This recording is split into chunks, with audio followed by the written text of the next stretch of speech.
നമസ്കാരം. വില്യം ഷേക്സ്പിയറിൻ്റെ പ്രണയകാവ്യമാണ് റോമിയോയും ജൂലിയറ്റും. ഇന്ന് അവരുടെ കഥയാണ് ഞാൻ ഇന്നിവിടെ അവതരിപ്പിക്കാൻ പോകുന്നത്.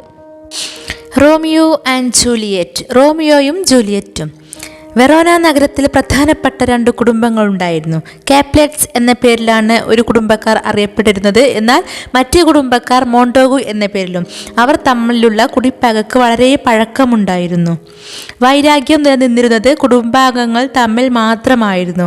അവരുടെ ബന്ധുമിത്രാദികളും സേവകരും വേലക്കാരുമെല്ലാം അതിൻ്റെ ഭാഗമായിരുന്നു. അതുകാരണം രണ്ട് കുടുംബങ്ങളിലെയും ഭൃത്യന്മാർ പോലും പരസ്പരം കാണുകയോ മിണ്ടുകയോ ചെയ്തിരുന്നില്ല. യാദൃശ്ചികമായി കാണാനിടയായാൽ പോലും അത് വാക്കേറ്റത്തിലും വാൾപ്പയറ്റിലും കലാശിക്കുമായിരുന്നു. സ്വതവേ ശാന്തമായ നഗരാന്തരീക്ഷത്തെ ഇരു കൂട്ടരുടെയും കുടിപ്പക ഇടയ്ക്കിടെ അശാന്തമാക്കിയിരുന്നു. ഒരിക്കൽ കാപ്ലെറ്റിലെ വൃദ്ധനായ പ്രഭു കേമമായൊരു വിരുന്നു നടത്തി. നഗരത്തിലെ പ്രമാണിമാരെയെല്ലാം അദ്ദേഹം ക്ഷണിച്ചിരുന്നു. ആ വിരുന്നിൽ റോസലിൻ എന്ന സുന്ദരിയും ഒരു അതിഥിയായിരുന്നു. അവളുടെ ആരാധകനായിരുന്നു മോണ്ടേഗു പ്രഭുവിൻ്റെ മകനായ റോമിയോ. സ്വാഭാവികമായും അവന് ക്ഷണമുണ്ടായിരുന്നില്ല. എന്നിട്ടും റോസലീനെ കാണാനുള്ള ആവേശത്തിൽ അവൻ മുഖം മൂടി ധരിച്ച്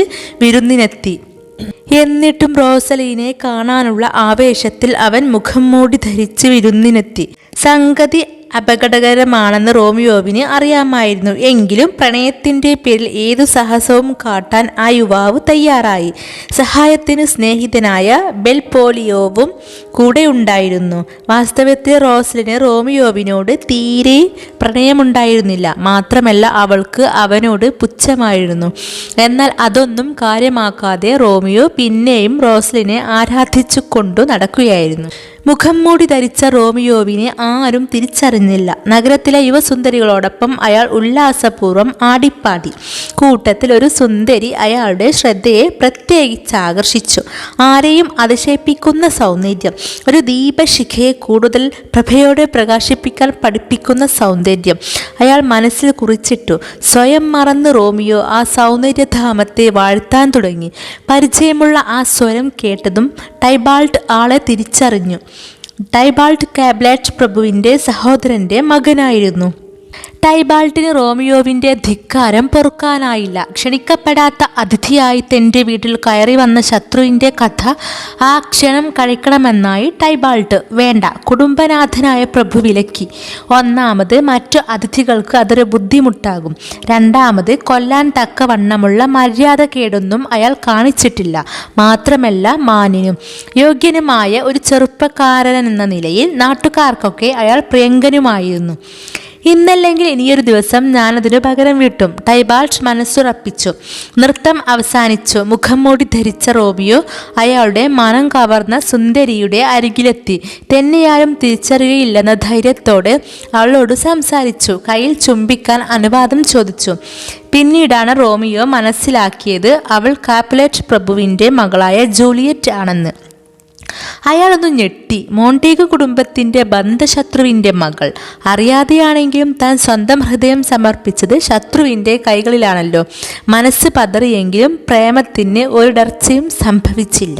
ജൂലിയറ്റും അതേ അവസ്ഥയിലായിരുന്നു. അപരിചിതനായ ആ യുവാവിനെ കണ്ട മാത്രയിൽ തന്നെ അവളിൽ പ്രേമം അങ്കുരിച്ചിരുന്നു. എൻ്റെ മനസ്സിൽ കയറിപ്പറ്റിയത് മോണ്ടാഗോ കുടുംബത്തിലെ റോമിയോ ആണെന്ന് മനസ്സിലായതോടെ അവൾ ആകെ തളർന്നു. വിരുന്നിനു ശേഷം എല്ലാവരും പിരിഞ്ഞു. പാതിരാ കഴിഞ്ഞിരുന്നു. അയാൾ ജൂലിയറ്റിൻ്റെ വീടിനു പുറകിലുള്ള മതിൽ ചാടി തോട്ടത്തിനകത്ത് ഒളിച്ചിരുന്നു. മുകളിലെ നിലയിൽ ജനലരികിൽ നിൽക്കുന്ന ആ പെൺകുടിയെ അയാൾ വീർപ്പടക്കി നോക്കിയിരുന്നു. കിഴക്കുദിക്കിലുദിച്ചുയരുന്ന സൂര്യബിംബമോ? അയാൾ വിസ്മയത്തോടെ പറഞ്ഞു. അത്രയും തെളിവാർന്നതായിരുന്നു അവളുടെ മുഖം. റോമിയോവിനെ ഓർത്ത് വിഷാദം പൂണ്ട നെടുവീർപ്പുകളുമായി ജൂലിയറ്റ് ജനലരികിൽ നിന്നും മാറാതെ നിന്നിരുന്നു. ആരും കേൾക്കാനിടയില്ലെന്ന വിചാരത്തോടെ അവൾ സ്വന്തം മനസ്സിലെ വിചാരങ്ങൾ ഉറക്കെ പറഞ്ഞു. പ്രിയപ്പെട്ട റോമിയോ, നീ എവിടെയാണ്? സ്വന്തം അച്ഛനെയും കുടുംബത്തെയും എനിക്ക് വേണ്ടി നിനക്കുപേക്ഷിക്കാനാകുമോ? എങ്കിൽ ഞാനും അങ്ങനെ ചെയ്യാം. എൻ്റെ കംബോൾട്ട് കുടുംബത്തെ നിനക്കു വേണ്ടി വിട്ടുകളയാം. നീ എന്തിന് ഒരു മോണ്ടേഗോ ആയി? നിന്റെ പേര് മറ്റു വല്ലതുമായിരുന്നെങ്കിൽ അതിനെന്താ, നിനക്കിഷ്ടമുള്ള പേരിൽ നിനക്കെന്നെ വിളിക്കാമല്ലോ. നീ എന്തു തന്നെ വിളിച്ചാലും അതെനിക്കു പ്രിയമായിരിക്കും, ഇരുട്ടിലിരുന്ന് റോമിയോ മറുപടി പറഞ്ഞു. ജൂലിയറ്റ് ഒന്ന് ഞെട്ടി. ഇരുട്ടിൽ നിന്നും കേട്ട ആ ശബ്ദം തൻ്റെ രഹസ്യം മനസ്സിലാക്കിയത് ആരാവാം? റോമിയോ വീണ്ടും തൻ്റെ പ്രേമം പ്രകടമാക്കാൻ തുടങ്ങിയപ്പോൾ അവൾ ക്ഷണത്തിൽ ആ സ്വരം തിരിച്ചറിഞ്ഞു. നൃത്തവേദിയിൽ തന്നെ ആകർഷിച്ച അതേ സ്വരം, റോമിയോയുടെ. അവൾ വലിയ ആശങ്കയോടെ അയാൾക്ക് മുന്നറിയിപ്പ് നൽകി. ഇത് വലിയ ആപത്താണ്. എൻ്റെ ബന്ധുക്കൾ അറിഞ്ഞാൽ ജീവനെടുക്കും. നീയില്ലാതെ ജീവിതം തുറന്നു പോകുന്നതിനേക്കാൾ നല്ലത് മരണമാണ്, സംശയമില്ല. റോമിയോ ജൂലിയറ്റിൻ്റെ വാക്കുകൾ കാര്യമാക്കിയില്ല. നിന്റെ പ്രേമമാണ് എൻ്റെ ജീവൻ, അതില്ലാതെ എനിക്ക് ജീവിതമില്ല. തനിക്ക് ജൂലിയറ്റിനോടുള്ള വികാരം തന്നെയാണ് അവൾക്ക് തന്നോടുമുള്ളതെന്ന് അയാൾ മനസ്സിലാക്കി കഴിഞ്ഞിരുന്നു. അയാൾ കേൾക്കുമെന്ന് ഉദ്ദേശിച്ചിട്ടില്ലെങ്കിലും അവൾ അത് തുറന്നു പറഞ്ഞതാണല്ലോ. മനസ്സിലെ സ്നേഹം മറച്ചുവെച്ച് അയാളുടെ അകൽച്ച കാണിക്കാനും ഇനി അവൾക്കാവില്ല. സ്നേഹം പ്രകടമാക്കാതെ ഒഴിഞ്ഞു മാറുക സാധാരണയായ സ്ത്രീകളുടെ ഒരു രീതിയായിരുന്നു. കിട്ടാൻ വിഷമമുള്ളതിനോട് സ്വാഭാവികമായും ആഗ്രഹം തീവ്രമാകുമല്ലോ. സ്ത്രീ സഹജമായ ലജ്ജ വിട്ട് മനസ്സ് തുറന്ന് സംസാരിച്ചതിന് അവൾ കാരണം പറഞ്ഞു. പാതിരാത്രി, എല്ലാവരും ഉറങ്ങുന്ന നേരം. വിചാരങ്ങൾ അറിയാതെ ഉറക്കം പറഞ്ഞുപോയി. ഇനിയൊരാൾ കേൾക്കുമെന്ന് കരുതിയില്ല. ആ സമയത്തുള്ള അവരുടെ കൂടിക്കാഴ്ച ജൂലിയറ്റിന് വല്ലാത്ത ആശങ്കയുണ്ടായി. അയാളുടെ സാന്നിധ്യം അവൾക്ക് സന്തോഷം നൽകി. എന്നാൽ അത് അത്രയും തന്നെ ആപത്കരമാണെന്നും അവൾക്ക് തീർച്ചയുണ്ടായിരുന്നു. എന്നിട്ടും അയാൾ ആവശ്യപ്പെട്ടതനുസരിച്ച് അവർ സ്നേഹവാഗ്ദാനങ്ങൾ കൈമാറി. നേരം പുലരാറായി. ഇനിയും കിടന്നില്ലേ? അവളുടെ പോറ്റമ്മയുടെ വിളിക്കേട്ട് ജൂലിയറ്റ് ജനനരികിൽ നിന്നും മാറി. അതിനു മുമ്പേ അവൾ അയാളോട് പറഞ്ഞു, ഈ പ്രണയം സത്യസന്ധമാണെങ്കിൽ, ആത്മാർത്ഥമായും എന്നെ വിവാഹം കഴിക്കാൻ ആഗ്രഹിക്കുന്നുവെങ്കിൽ നാളെ ഞാൻ ഒരാളെ അയക്കാം. എല്ലാ വിവരങ്ങളും കാണിച്ച് അവളുടേതായ എല്ലാം അയാളുടെ കാൽച്ചുവട്ടിൽ അർപ്പിച്ച് ലോകത്തിൻ്റെ ഏതറ്റം വരെയും അയാളെ പിന്തുടരാൻ അവൾ തയ്യാറായിരുന്നു. ജൂലിയറ്റ്, വന്ന് കിടക്കൂ. പോറ്റമ്മ പിന്നെയും വിളിച്ചു. അവൾ തിരിഞ്ഞു നടന്നു. പലതവണ പുറകിലേക്ക് തിരിഞ്ഞു നോക്കി. പ്രിയപ്പെട്ട കളിതത്തമ്മയെ വിട്ടുപോകുന്ന പെൺകുട്ടിയുടെ ഭാവം. റോമിയോവിനും അവളെ വിട്ടുപോകാൻ തെല്ലും മനസ്സുണ്ടായില്ല. അവളുടെ മധുരസ്വരം അപ്പോഴും കാതുകളിൽ നിറഞ്ഞു നിന്നിരുന്നു. നേരം പുലരുന്നു. ഇനിയും അവിടെ നിൽക്കാൻ വയ്യ, ആപത്താണ്. റോമിയോ വീട്ടിലേക്ക് മടങ്ങിയില്ല. അയാൾ പോയത് നഗരത്തിലെ സെമിനാറിലേക്കാണ്. ലോറൻസ് എന്ന പാദ്രയെ കാണാൻ. അദ്ദേഹം പതിവ് പോലെ അതിരാവിലെ ഉണർന്ന് ധ്യാനവും പ്രാർത്ഥനയും ഒക്കെ തുടങ്ങിയിരുന്നു. റോമിയോ തൻ്റെ ആവശ്യം അദ്ദേഹത്തെ അറിയിച്ചു. ജൂലിയറ്റിനെ വിവാഹം കഴിക്കണം. റോമിയോ പറഞ്ഞത് കേട്ട് പാദ്രയുടെ ഭാവം മാറി. ആ യുവാവിന് റോസലിനോടുള്ള താല്പര്യം അദ്ദേഹത്തിന് അറിയാമായിരുന്നു. ഇത്ര പെട്ടെന്ന് ഇങ്ങനെയൊരു മാറ്റം? നീ പ്രേമിക്കുന്നത് കണ്ണുകൊണ്ടാണ്, ഹൃദയം കൊണ്ടല്ല, സ്വരം കടുപ്പിച്ച അദ്ദേഹം പറഞ്ഞു. പക്ഷേ റോസലിൻ ഒരിക്കലും എന്നെ സ്നേഹിച്ചിട്ടില്ല, അവഗണിച്ചിട്ടേയുള്ളൂ. റോമിയോ സ്വയം ന്യായീകരിച്ചു. ജൂലിയറ്റിൻ്റെ കാര്യത്തിൽ അങ്ങനെയല്ല. ഞാൻ അവളെ പ്രണയിക്കുന്നത് പോലെ തന്നെ അവൾ എന്നെയും പ്രണയിക്കുന്നു, തീവ്രമായി, അഗാധമായി. പാദ്രി ഒന്നാലോചിച്ചു. ഒരു നിലയ്ക്ക് റോമിയോയും ജൂലിയറ്റും പരസ്പരം വിവാഹം കഴിച്ചാൽ അത് വലിയ ഗുണം ചെയ്തേക്കും. തലമുറകളായി നീണ്ടുപോകുന്ന കുടിപ്പകക്ക് അത് അറുതി വരുത്തും. മോണ്ടേഗു, കാംപ്ലറ്റ് കുടുംബങ്ങൾ തമ്മിൽ അടുക്കാൻ അതൊരു കാരണമാകും. വൃദ്ധനായ ആ പുരോഹിതൻ സമ്മതം മൂളി. ഞാൻ നിങ്ങളെ സഹായിക്കാം. സ്വതവേ തന്നെ അദ്ദേഹത്തിന് റോമിയോവിനെ വളരെ ഇഷ്ടമായിരുന്നു. നല്ലൊരു ചെറുപ്പക്കാരൻ. അവനോട് ആവില്ലെന്ന് പറയാൻ വയ്യ. റോമിയോയും ജൂലിയറ്റും അതീവ രഹസ്യമായി സന്ദേശങ്ങൾ കൈമാറി. രണ്ടുപേരും പറഞ്ഞുറപ്പിച്ച സമയത്തിന് പുരോഹിതന്റെ അറയിലെത്തി. അദ്ദേഹം അവരുടെ വിവാഹം നടത്തി. ഭാര്യ ഭർത്താക്കന്മാരായി. ദമ്പതികളുടെ സൗഭാഗ്യങ്ങൾക്കായി അദ്ദേഹം ആശംസകൾ നേർന്നു. അതോടൊപ്പം അദ്ദേഹം പ്രാർത്ഥിച്ചു, നഗരത്തിലെ പ്രധാനപ്പെട്ട ആ രണ്ട് കുടുംബങ്ങൾ തമ്മിലുള്ള കുടിപ്പക ഇതോടെ അവസാനിക്കണേ. വിവാഹ ചടങ്ങുകൾക്കു ശേഷം രണ്ടുപേരും അവരവരുടെ വീടുകളിലേക്ക് മടങ്ങി. രാത്രി ജൂലിയറ്റിന്റെ വീട്ടിലെ ഉദ്യാനത്തിൽ കാണാമെന്ന് റോമിയോ ഉറപ്പു പറഞ്ഞു. അന്നുച്ചയ്ക്ക് റോമിയോവിന്റെ രണ്ട് കൂട്ടുകാർ അവരെ കാണാനിടയായി.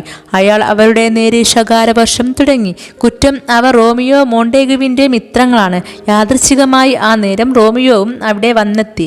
അല്ലെങ്കിൽ തന്നെ ടൈബാൾഡ് റോമിയോവിനെയും ഒരു പാഠം പഠിപ്പിക്കാൻ തക്കം പാർത്തു നടക്കുകയായിരുന്നു. റോമിയോ ക്ഷണിക്കാതെ തങ്ങളുടെ വിരുന്നിൽ പങ്കെടുത്തതിലുള്ള വൈരാഗ്യം അയാളുടെ മനസ്സിൽ നിന്നും മാഞ്ഞിരുന്നില്ല. കുടുംബങ്ങൾ തമ്മിലുള്ള വഴക്കും പകയും റോമിയോ തീരെ കാര്യമാക്കിയിരുന്നില്ല. എല്ലാവരോടും മര്യാദയും ലോക്യവും പുലർത്തുന്ന നല്ലൊരു ചെറുപ്പക്കാരനായിരുന്നു അയാൾ. ടൈബാൾട്ട് വാളൂർ റോമിയോവിനെ പോരിന് വിളിച്ചു. എന്നാൽ അയാൾ ആ വെല്ലുവിളി സ്വീകരിക്കാതെ ശാന്തനായി നിന്നതേയുള്ളൂ. പകരം അയാളുടെ കൂട്ടുകാരനായ മെർക്യൂഷ്യയോ എതിരാളിയെ നേരിടാൻ തയ്യാറായി. ആ പോരിൽ ടൈബാൾട്ടിന്റെ വെട്ടേറ്റ് മെർക്യൂഷ്യയോ മരിച്ചു. തുടർന്നുള്ള ഫൈറ്റ് റോമിയോയും ടൈബാൾട്ടും തമ്മിലായിരുന്നു. റോമിയോവിന്റെ കൈക്കൊണ്ട് മരിച്ചു വീഴുന്നതുവരെ ആ പോര് തുടർന്നു. വൊറോന നഗരമധ്യത്തിൽ നട്ടുച്ചക്കു നടന്ന സംഭവം നിമിഷം കൊണ്ട് നാടാകെ അറിഞ്ഞു. വലിയൊരു ആൾക്കൂട്ടം അവിടെ തിങ്ങിക്കൂടി. മോണ്ടേഗ് കുടുംബത്തിലെയും കാബ്ലറ്റ് കുടുംബത്തിലെയും പ്രഭുക്കന്മാരും മറ്റു കുടുംബാംഗങ്ങളും ആ കൂട്ടത്തിലുണ്ടായിരുന്നു. നാടുവാഴുന്ന പ്രഭുവും ക്ഷണത്തിൽ വന്നു ചേർന്നു. അദ്ദേഹത്തിൻ്റെ അടുത്ത ബന്ധുവായിരുന്നു ടൈബാൾട്ടിൻ്റെ കയ്യിൽ മരണമടഞ്ഞ മെർക്യൂഷിയോ. നഗരത്തിലെ രണ്ട് പ്രധാന കുടുംബങ്ങൾ തമ്മിൽ നിരന്തരം നടക്കുന്ന പോരാട്ടങ്ങൾ മൂലം നാട്ടിലെ സമാധാനത്തിന് ഭംഗം വരുന്നതിൽ നാടുവാഴിക്ക് കലശലായ അതൃപ്തിയുണ്ടായിരുന്നു. കുറ്റവാളി ആരായാലും കഠിനമായ ശിക്ഷ വിധിക്കുമെന്ന് അദ്ദേഹം മനസ്സുറപ്പിച്ചിരുന്നു. റോമിയോയുടെ സ്നേഹിതനാണ് ദൃക്സാക്ഷി എന്ന നിലയിൽ പ്രഭുവിനെ വിശദമായി കാര്യങ്ങൾ ധരിപ്പിച്ചത്.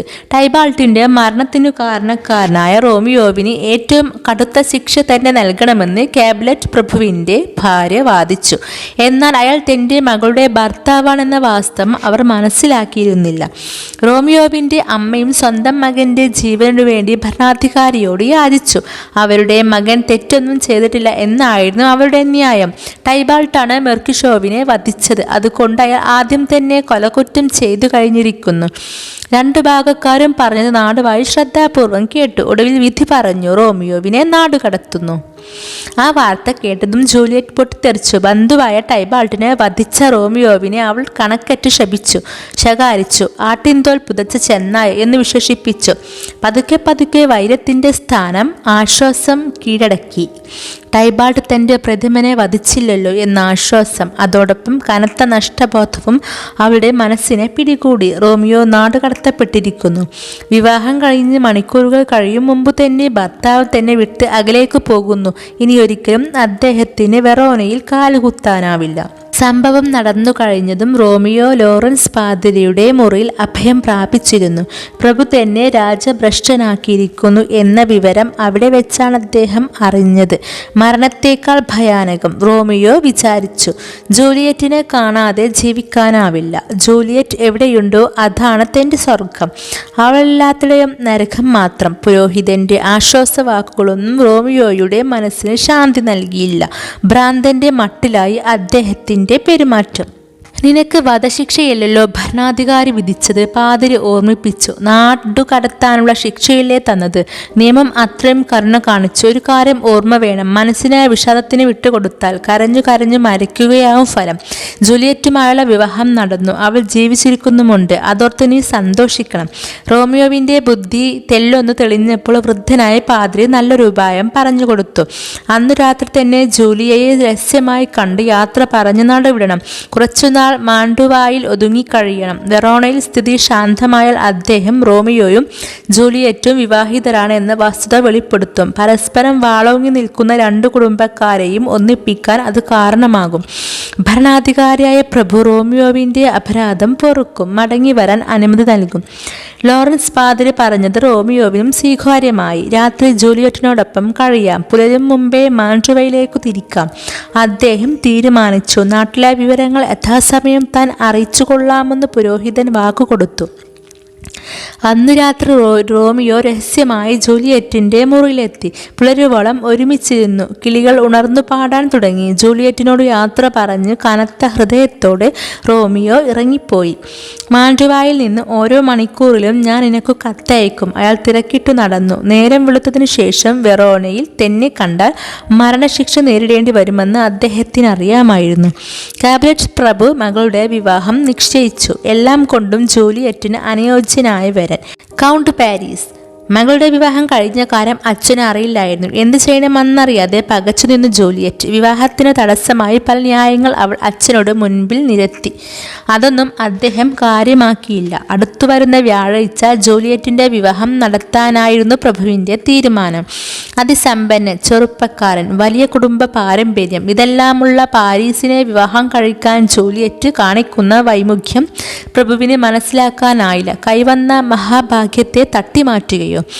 ജൂലിയറ്റ് നിസ്സഹായനായി ലോറൻസ് പാതിരിയെ സമീപിച്ചു. ജീവനോടെ കുഴിച്ചു മൂടിയാലും കൗണ്ട് ലോറൻസിന്റെ ഭാര്യയാകാൻ വയ്യ. വിവാഹമെന്ന ആ കുരുക്കിൽ നിന്നും ഊരിപ്പോരാൻ അദ്ദേഹം ഒരു മാർഗം നിർദ്ദേശിച്ചു. ധൈര്യം വേണം. ഞാൻ തരുന്ന ഈ മരുന്ന് കല്യാണത്തലേന്ന് രാത്രി കഴിക്കണം. പിന്നെ തുടർച്ചയായി 42 മണിക്കൂർ ഗാഠനിദ്രയിലായിരിക്കും. മരിച്ചുവെന്ന് തന്നെ എല്ലാവരും കരുതും. കുടുംബ കല്ലറയിൽ അവർ അടക്കം ചെയ്യും. നിശ്ചിത സമയം കഴിഞ്ഞ സ്വപ്നത്തിൽ നിന്നെന്ന പോലെ താനെ ഉണരും. ശേഷം വേണ്ടത് ഞാൻ ചെയ്തോളാം. റോമിയോ രഹസ്യമായി നഗരത്തിലെത്തി.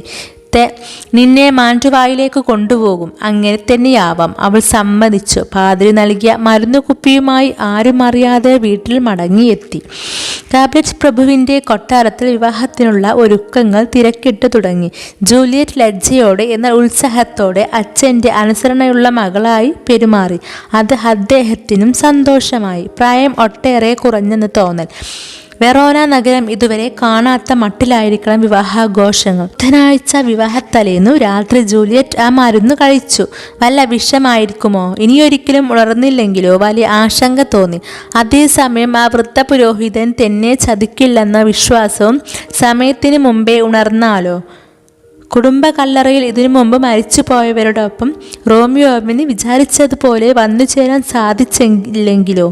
അങ്ങനെയുള്ള ദുഷ്ചിന്തകളെയൊക്കെ കീഴ്പ്പെടുന്നതായിരുന്നു അവൾക്ക് റോമിയോവിനോടുണ്ടായിരുന്ന പ്രണയം. വ്യാഴാഴ്ച അതിരാവിലെ വധുവിനെ ഉണക്കമുണർത്താനായി വാദ്യ സംഗീതവുമായി കൗണ്ട് പാരീസ് ജൂലിയറ്റിന്റെ വീട്ടിലെത്തി. എന്നാൽ അയാൾ കണ്ടത് വധുവിന്റെ മൃതശരീരമായിരുന്നു. അയാൾ ഉറക്കെ കരഞ്ഞു. പ്രതീക്ഷയോടെ കാത്തിരുന്ന വധുവിന് മരണം തൻ്റെ കയ്യിൽ നിന്ന് പിടിച്ചു പറിച്ചു കൊണ്ടുപോയല്ലോ. അതിലും പരിതാപകരമായിരുന്നു ജൂലിയറ്റിന്റെ അച്ഛനമ്മമാരുടെ അവസ്ഥ. നഷ്ടമായത് അവരുടെ ഏക മകളായിരുന്നു. വിവാഹാഘോഷത്തിനായുള്ള ഒരുക്കങ്ങൾ മരണാനന്തര ചടങ്ങുകൾക്കുള്ള ഏർപ്പാടുകളുമായി മാറിയത് നിമിഷങ്ങൾക്കുള്ളിലായിരുന്നു. വിവാഹവേദിയാകാൻ ഒരുങ്ങി നിന്ന പള്ളിയിലെത്തിയത് ജൂലിയറ്റിന്റെ ശവമഞ്ചമായിരുന്നു. നല്ല വാർത്തകളേക്കാൾ വേഗം പരക്കുക ചീത്ത വാർത്തകളാണല്ലോ. ഒട്ടും താമസിയാതെ റോമിയോവിന്റെ കാതിലുമെത്തി തന്റെ പ്രണയഭാജനത്തിന്റെ മരണവാർത്ത. അയാൾ ആ രാത്രി വിചിത്രമായൊരു സ്വപ്നം കണ്ടിരുന്നു. താൻ മരിച്ചുപോയ തന്റെ ചുണ്ടിലേക്ക് ശ്വാസം പകർന്നു തന്ന് ജൂലിയറ്റ് പുനരുജ്ജീവിപ്പിച്ചു. ചുംബനങ്ങൾ കൊണ്ട് വീണ്ടും ഉയരു നൽകി. ഉണർന്നെഴുന്നേറ്റപ്പോൾ താൻ ചക്രവർത്തി. പതിവിൽ കവിഞ്ഞ സന്തോഷത്തോടെ ഇരിക്കെയാണ് അയാളെ തേടി ആ ദുരന്ത വാർത്ത എത്തിയത്. ആ നിമിഷം അയാൾ വെറോനയിലേക്ക് പുറപ്പെട്ടു. അവസാനമായി തൻ്റെ പ്രിയതമയുടെ മുഖം ഒരിക്കൽ കൂടി കാണണം. ജൂലിയറ്റിനെ കൂടാതെ ജീവിച്ചിരിക്കാൻ റോമിയോ ആഗ്രഹിച്ചില്ല. സ്വന്തം ജീവനെടുക്കാനുള്ള വിഷം അയാൾ കയ്യിൽ കരുതിയിരുന്നു. കല്ലറയിൽ ചെന്ന് ജൂലിയറ്റിൻ്റെ മൃതദേഹം കാണാം. വിഷം കഴിച്ച് അതിനരികിൽ തന്നെ മരിച്ചു വീഴണം. റോമിയോ എല്ലാം നിശ്ചയിച്ചുറപ്പിച്ചിരുന്നു. കല്ലറ കുത്തിപ്പൊളിക്കാനുള്ള സന്നാഹങ്ങളുമായാണ് റോമിയോ ആ പാതിരാക്ക് പള്ളിപ്പറമ്പിൽ ചെന്നത്. അതേസമയം കൗണ്ട് പാരീസും അവിടെ എത്തിച്ചേർന്നിരുന്നു. ജൂലിയറ്റിന്റെ ശവകുടീരത്തിൽ പൂക്കളം അർപ്പിക്കാനും ആ കല്ലറക്കുമീതെ തന്റെ കണ്ണീർ തുള്ളികൾ വീഴ്ത്താനുമായി. ജൂലിയറ്റുമായുള്ള ബന്ധം അയാൾക്കറിയില്ലായിരുന്നു. എന്നാൽ റോമിയോ ഒരു മോണ്ടോഗു ആണെന്നും കാബ്ലറ്റ് കുടുംബക്കാരുടെ ബന്ധശത്രുവാണെന്നതും കൗണ്ട് പാരീസിന് നിശ്ചയമുണ്ടായിരുന്നു. അരുതാത്ത എന്തോ പ്രവർത്തിക്കാണ് അയാൾ ആ പാതിരാക്ക് അവിടെ രഹസ്യമായി വന്നിരിക്കുന്നതെന്ന് കൗണ്ട് പാരീസ് സ്വാഭാവികമായും ഊഹിച്ചു. രാജ്യഭ്രഷ്ടനായ റോമിയോ നാട്ടിൽ കാലിൽ കുത്തിയാൽ മരണശിക്ഷ. ഭരണകൂടത്തിന്റെ മുമ്പിൽ അയാൾ കുറ്റവാളിയാണ്. കൗണ്ട് പാരീസ് അയാളെ വെല്ലുവിളിച്ചു. റോമിയോവിന് കൂസലുണ്ടായില്ല. എതിർക്കാൻ വന്നാൽ ടൈബാൾട്ടിന്റെ ഗതിയാകും. എൻ്റെ കയ്യാൽ കൊല്ലപ്പെട്ട ടൈബാൾട്ട് ഈ കല്ലറയിൽ കിടക്കുന്നുണ്ട്, റോമിയോ ഓർമ്മിപ്പിച്ചു. കൗണ്ട് പാരീസ് പിന്മാറാൻ തയ്യാറായില്ല. തുടർന്നുണ്ടായ ഏറ്റുമുട്ടലിൽ അയാൾ കൊല്ലപ്പെട്ടു. റോമിയോ കല്ലറ തുറന്നു. ഗാഠനിദ്രയിലാണ്ടു കിടക്കുന്ന ജൂലിയറ്റിന്റെ മുഖം കണ്ടു. ആ സൗന്ദര്യത്തിനോ മുഖകാന്തിക്കോ യാതൊരു മാറ്റവും വന്നിട്ടുണ്ടായിരുന്നില്ല. അയാൾ ആ പ്രിയതമയുടെ ചുണ്ടുകൾ അന്ത്യചുംബനം അർപ്പിച്ചു. കൊല്ലപ്പെട്ട പാരീസിനെ അതേ കല്ലറയിൽ അടക്കം ചെയ്തു.